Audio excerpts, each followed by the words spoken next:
Hi hello ನಮಸ್ತೆ welcome to my YouTube channel. ಇವತ್ತಿನ ದಿನ ನಾನು ಕ್ರೋಶಾ ಡಿಸೈನ್ನ ಯಾವ ರೀತಿ ಹಾಕೋದು ಅಂತ ತಿಳಿಸ್ಕೊಡ್ತಾ ಇದ್ದೀನಿ. ನಾನೆಲ್ಲರೂ ಆಲ್ರೆಡಿ ಸಾರಿಗೆ 4 ಚೈನ್ನ ಹಾಕ್ಕೊಂಡಿದ್ದೀನಿ. ಹಾಕ್ಕೊಂಡು ಒಂದು ಲಾಕ್ನ ಮಾಡ್ಕೊಳ್ತಾ ಇದ್ದೀನಿ.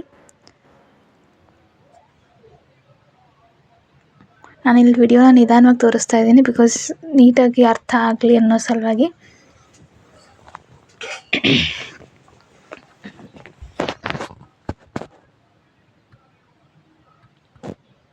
ಇಲ್ಲಿ 4 ಚೈನ್ ಆದಮೇಲೆ ಒಂದು ಲಾಕ್ನ ಮಾಡ್ಕೊಂಡಿದ್ದೀನಿ. ಇದಾದಮೇಲೆ ನಾನು ಮತ್ತೆ 5 ಚೈನ್ನ ಹಾಕೋತೀನಿ. 4 ಚೈನ್ ಆದಮೇಲೆ ಮತ್ತೆ ನಾನು ಕಂಟಿನ್ಯೂ ಆಗಿ 5 ಚೈನನ್ನು ಹಾಕಿ ಲಾಕ್ ಮಾಡ್ಕೋತೀನಿ. ನಾವು 4 ಚೈನ್ನ ಯಾಕೆ ಹಾಕ್ತೀವಿ ಅಂದರೆ ಆ ಜಾಗಕ್ಕೆ ಒಂದು ಕುಚ್ಚು ಬರುತ್ತೆ. ಸೊ ಇಲ್ಲಿ ನಾನು ತೋರಿಸ್ತೀನಲ್ಲ ಈ ರೀತಿ ಅದು ಬರುತ್ತೆ, ಅದಕ್ಕೋಸ್ಕರ ಹಾಕೋದು. ಈಗ ನಾನು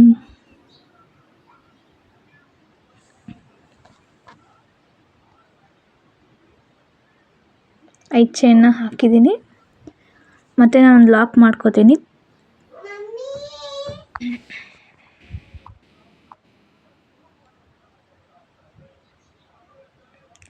ಐದು ಚೈನ್ ಆದಮೇಲೆ ಮತ್ತೆ ನಾನೊಂದು ಲಾಕ್ ಹಾಕ್ಕೊಂಡೀನಿ. ಈಗ ನೆಕ್ಸ್ಟ್ ಏನಂದರೆ ನಾನು ಬೀಡ್ಸ್ ತೊಗೋತೀನಿ.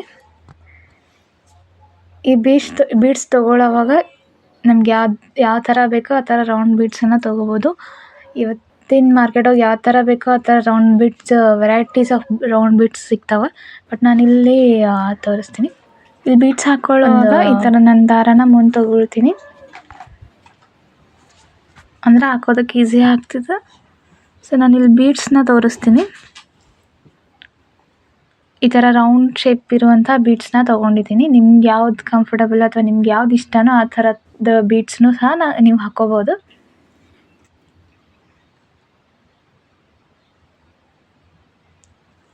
ಈ ಥರ ಸೂಜಿಲಿ ಬೀಡ್ಸನ್ನು ತೊಗೊಂಡು ಥ್ರೆಡ್ ಒಳಗಡೆ ಇದನ್ನು ಈ ಥರ ಹಾಕಬೇಕು. ನಾನಿಲ್ಲಿ ನಿಧಾನವಾಗೇ ತೋರಿಸ್ತಾ ಇದ್ದೀನಿ ಬಿಕಾಸ್ ಕಂಪ್ಲೀಟಾಗಿ ನೀಟಾಗಿ ಅರ್ಥ ಆಗಲಿ ಅನ್ನೋ ರೀಸನ್ಗೆ ನಿಧಾನವಾಗಿ ತೋರಿಸ್ತಾ ಇದ್ದೀನಿ. ಈ ರೀತಿ ಎಳೆದು ಸೂಜಿನ ನೀಟಾಗಿ ಇಟ್ಕೊಂಡು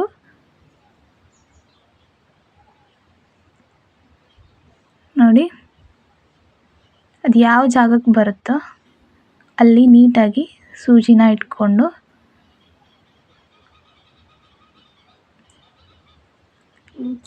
ಹಾಕ್ಕೊಳ್ಬೇಕಾಗುತ್ತೆ. ನಾನು ಯಾವ ಥರ ಸೂಜಿನ ಇಟ್ಕೊಂಡಿದ್ದೀನೋ ಅದೇ ಥರ ಇಟ್ಕೊಳ್ಳಿ. ಇಲ್ಲ ಅಂದ್ರೆ ಸೀರೆ ಒಳಗಿರುವಂಥ ಜರಿ ಸೂಜಿ ಮುಂದ್ಗಡೆ ಇರುವಂಥ ಟಿಪ್ಪಲ್ಲಿ ಬರುತ್ತೆ. ಸೊ ಹಾಗಾಗಿ ಇದೇ ರೀತಿಯಾಗಿ ತಗೊಳ್ಳಿ. ಆ ರೀತಿ ಮಾಡಿದ್ರೆ ಯಾವ ಡಿಸ್ಟರ್ಬೆನ್ಸು ಇರೋಂಗಿಲ್ಲ. ಆಮೇಲೆ ಇಲ್ಲೊಂದು ಲಾಕ್ ಹಾಕ್ಕೊಂಡಿದ್ದೀನಿ. ಈಗ ನೀಟಾಗಿ ಬೀಡ್ಸಿನ ಮಧ್ಯನ ಕೊಡುತ್ತೆ, ಎಲ್ಲೂ ಕೂಡ ಸರಿದಾಡಂಗಿಲ್ಲ. ಅದೆಷ್ಟು ಬೇಕೋ ಅಷ್ಟು ಕರೆಕ್ಟಾಗಿ ನೀಟಾಗಿ ಅಳತೆ ತೊಗೊಂಡು ಹಾಕ್ಕೊಂಡ್ರೆ ನೀಟಾಗಿ ಕೂರುತ್ತೆ. ಆ್ಯಂಡ್ ಮತ್ತೆ ಇಲ್ಲಿ ನಾನು 5 ಚೈನ್ನ ಹಾಕ್ಕೊಳತ್ತೀನಿ.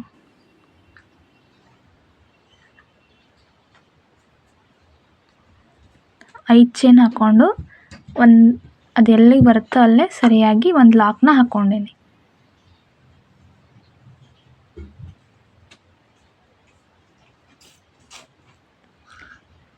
ಇಲ್ಲಿ ಎಲ್ಲಿ 5 ಚೈನ್ ಹಾಕ್ಕೊಂಡಿದ್ದೀನಲ್ಲ ಅಲ್ಲಿ ಕರ್ವ್ಸ್ ಶೇಪದ್ದು ಕ್ರೋಶಾ ಡಿಸೈನ್ ಬರುತ್ತೆ.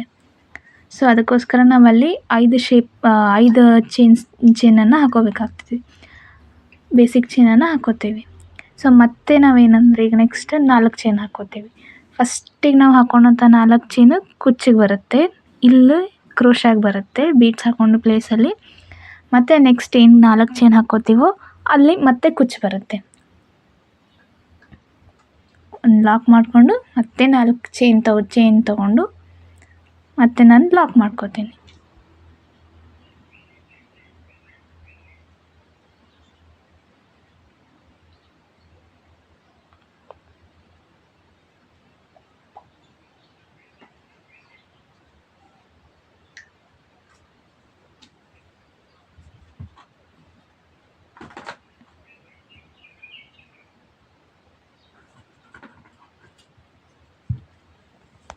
ಹಾಕೋವಾಗ ಥ್ರೆಡ್ ಕೂಡ ತುಂಬ ಎಳೆಯೋದೇನು ಬೇಡ.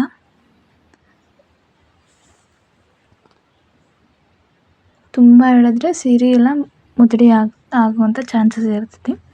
ಸೊ ಹಾಗಾಗಿ ಸ್ವಲ್ಪ ಅಷ್ಟೊಂದು ಲೂಸು ಎಲ್ಲ ಅಷ್ಟೊಂದು ಟೈಟಾಗಿ ಎಳೆಯೋದು ಏನು ಬೇಡ. ಆರಾಮಾಗಿ ಹಾಕಿದರೆ ಯಾವುದೂ ಪ್ರಾಬ್ಲಮ್ ಇಲ್ಲದೆ ನೀಟಾಗಿ ಕೂಡ್ತೈತಿ. ಸೊ ಈ ರೀತಿಯಾಗಿ ಬೇಸಿಕ್ ಚೈನ್ ಜೊತೆಗೆ ಕ್ರೋಶಾ ಚೈನ್ ಕ್ರೋಶಾ ನೀಡಲಿಂದ ಸೊ ಅಲ್ಲಿ ಕುಚ್ಚು ಬರುತ್ತೆ, ಆ ಕಡೆಯಿಂದ ಈ ಕಡೆ ಮತ್ತೆ ಕುಚ್ಚು ಬರುತ್ತೆ. ನೆಕ್ಸ್ಟ್ ನಾವು ಇದನ್ನೇ ಕಂಟಿನ್ಯೂ ಮಾಡ್ತಾ ಹೋಗಬೇಕು. ಸೊ ಕುಚ್ಚು ಹಾಕೋ ಜಾಗ ಕಂಪ್ಲೀಟಾಗಿ ಆದಮೇಲೆ 4 ಚೈನ್ ಆದಮೇಲೆ ಒಂದು ಲಾಕ್ ಮಾಡ್ಕೊಂಡ್ಮೇಲೆ ಮತ್ತೆ ರಿಪೀಟಾಗಿ 5 ಚೈನ್ ಬರುತ್ತೆ.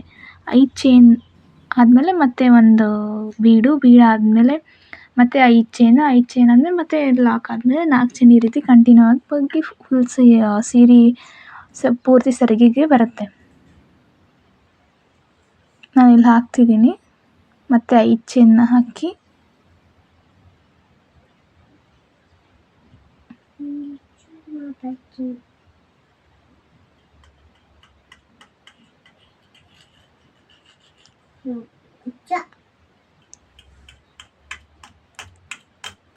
ಫಸ್ಟ್ ಸ್ಟೆಪ್ ಪೂರ್ತಿ ಇದೇ ರೀತಿಯಾಗಿ ಸೀರೆ ಸೆರಗಿಗೆ ಬರುತ್ತೆ.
ನಾನಿಲ್ಲಿ ಆಲ್ರೆಡಿ ಪರ್ಪಲ್ ಕಲರ್ದು ಕ್ರೋಶಾನ ಹಾಕ್ಕೊಂಡಿದ್ದೀನಿ.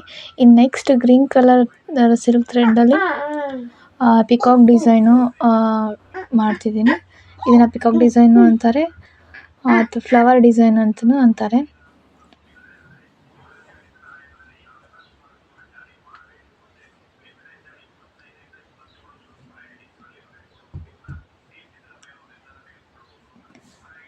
ಇದು 4 ಚೈನ್ ಆದಮೇಲೆ ಡೈರೆಕ್ಟಾಗಿ ಹಾಕುವಂಥ ಡಿಸೈನು.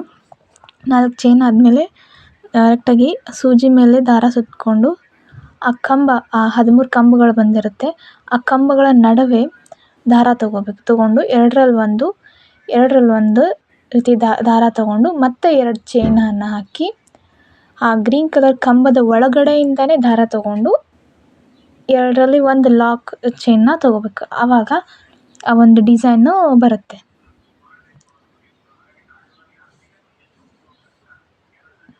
ಮತ್ತು ಎರಡರಲ್ಲೊಂದು 2 ಚೈನು. 2 ಚೈನ್ ಆದಮೇಲೆ ಆ ಗ್ರೀನ್ ಕಲರ್ ಕಂಬದ ಒಳಗಡೆನೆ ಒಂದು ದಾರಾನ ಹಿಂದ್ಗಡೆಯಿಂದ ದಾರ ಎಳ್ಕೊಂಡು ಒಂದು ಲಾಕ್ ಹಾಕ್ಕೊಂಡ್ರೆ ಈ ಡಿಸೈನ್ ಬರುತ್ತೆ ನೋಡಿ. ಆ ಕಂಬದ ಮಧ್ಯಭಾಗಕ್ಕೆ ಹಾಕ್ಕೊಳ್ಬೇಕು.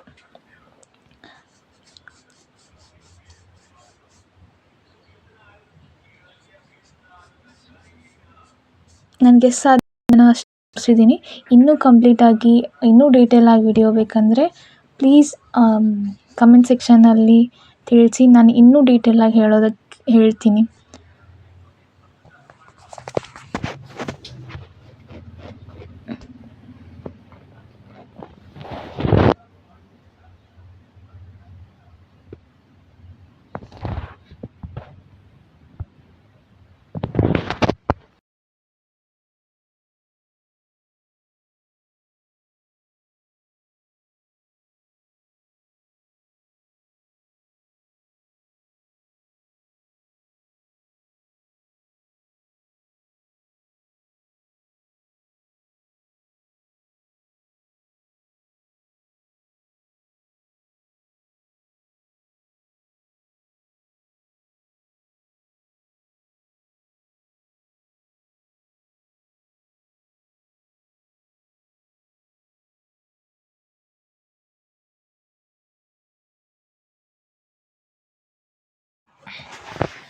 ಈ ರೀತಿ ಆದಮೇಲೆ ಕೊನೆಯದಾಗಿ 13ನೇ ಕಂಬದ ಹತ್ರನ ಕಂಪ್ಲೀಟ್ ಆದಮೇಲೂ ಸಹ ಅದನ್ನು ಯಾವ ರೀತಿಯಾಗಿ ಲಾಕ್ ಮಾಡೋದು ಅಂತಂದರೆ ಇದು 5 ಚೈನ್ ಮುಗಿದ್ಮೇಲೆ ಮತ್ತು 4 ಚೈನ್ ಕುಚ್ಚನ್ನು ಹಾಕಿರ್ತಾರಲ್ಲ ಅಲ್ಲೊಂದು ಲಾಕ್ ಬಂದಿರುತ್ತೆ.